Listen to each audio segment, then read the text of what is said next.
एक बहुत senior officer Arshad की वालदा के पास गए हैं। मैं कुरान पाक पर हल्फ देकर आपसे बात करना चाहता हूँ। बड़ी गाड़ी है, उसकी सीट से अरशद के कंधे नीचे है। अरशद की कमर में गोली है।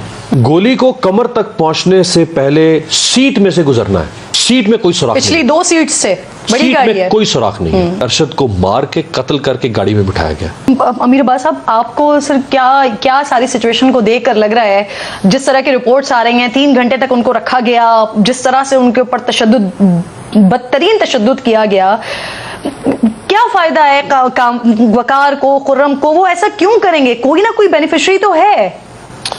देखिए, एक तो किरण एक बहुत सीनियर ऑफिसर अरशद की वालदा के पास गए हैं और उन्होंने अरशद की वालदा से, अरशद के बच्चे वहाँ मौजूद थे, उन्होंने कहा कि आप कुरान पाक ले आएं। हाँ। मैं कुरान पाक पर हल्फ देकर आपसे बात करना चाहता हूँ कि मेरे लिए ये केस ड्यूटी नहीं है। मेरे लिए ये केस एक ह्यूमन एंगल की एक बहुत बड़ी मजलूमियत की कहानी है और मैं इसको बियॉन्ड माई ड्यूटीज जाके इसको रिजॉल्व करना चाहता हूँ।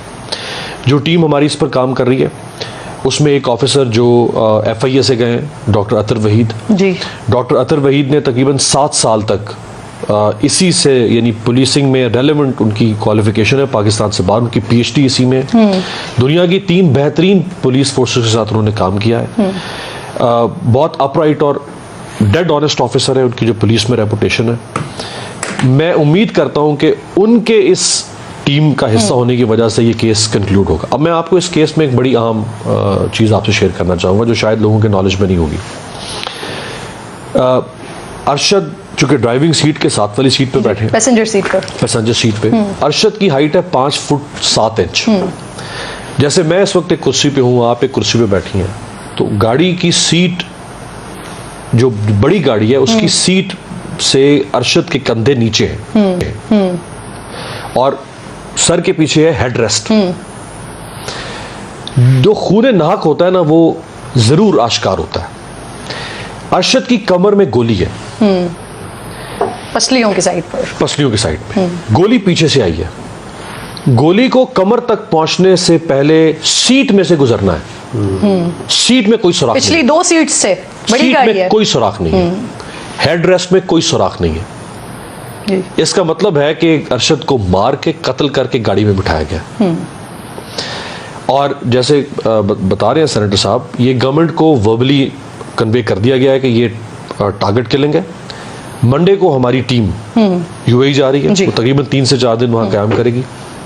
वहां से वापसी पे फिर वो ब्लैक एंड व्हाइट में एक कॉम्प्रिहेंसिव रिपोर्ट गवर्नमेंट के सामने रखेगी और उस रिपोर्ट में ये मेंशन किया जाएगा कि ये टारगेट किलिंग है। ये हमारे इदारे इसको कन्फेस करेंगे कि ये टारगेट किलिंग है।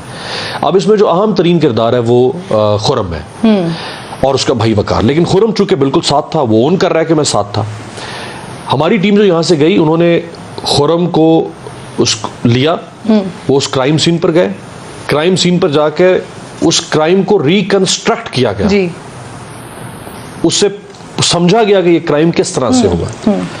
वो अभी भी उसी स्टेटमेंट पर कायम है जो स्टेटमेंट डे 1 पे था जी। लेकिन ये जो मैंने आपको भी डेवलपमेंट बताई है इसके बाद, और ये जो टॉर्चर की आ रही है स्टोरी सामने, जैसे डॉक्टर साहब कह रहे थे कि इसमें जरूर खुर्रम या उसके भाई वकार अब इस तशद्दुद के बाद तो खुर्रम का बयान जो है वो कॉन्फ्लिक्ट कर जाता है ना। लेकिन वो कहाँ गया? कीनिया की पोस्टमार्टम रिपोर्ट में कोई तशद्दुद नहीं।